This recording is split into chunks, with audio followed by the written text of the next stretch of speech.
We're now joined by our guest, Dr. Emmanuel Navon, who's an international relations lecturer at Tel Aviv University and senior fellow at the Jerusalem Institute for Strategy and Security. He joins us live from Tel Aviv. Thank you very much for joining us, Dr. Navon, on the program. Pleasure to have you.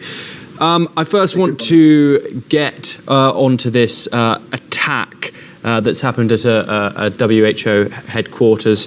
The organization has stated that it had provided the exact GPS coordinates of its staff residence and main warehouse to all parties, marking these sites protected under international law. What military necessity justified in targeting these clearly identified humanitarian facilities?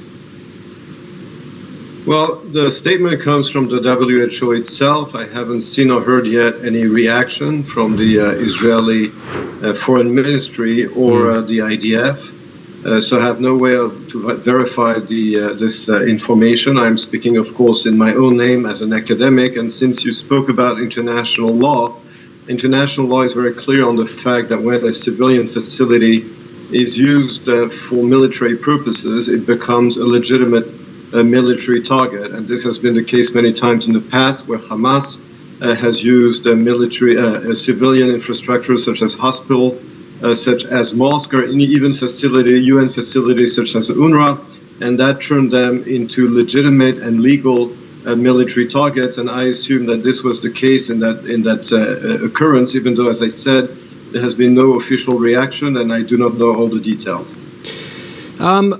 Okay, we've got more information here coming directly from the WHO. As you've said, the IDF have not yet released a statement in regards to this. According to the WHO, male staff and their relatives were handcuffed, stripped and interrogated at gunpoint, one of which staff member allegedly remains detained.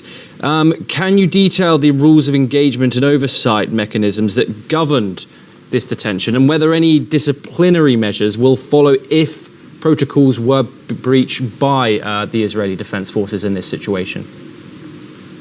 Well, again, you are relying so far only on the statements coming from the WHO. We don't know how accurate they are, but the fact is, I mentioned before the involvement of Hamas terrorists with the UNRWA agency. So there have been, in fact, precedents and proven cases of UN agencies or their staff being directly and actively involved in terrorist attacks and in military activities against the IDF and against Israeli civilians. So my assumption is that in this case, those WHO workers were in fact Hamas terrorists, as was the case in the past in many instances with UNRWA, for example.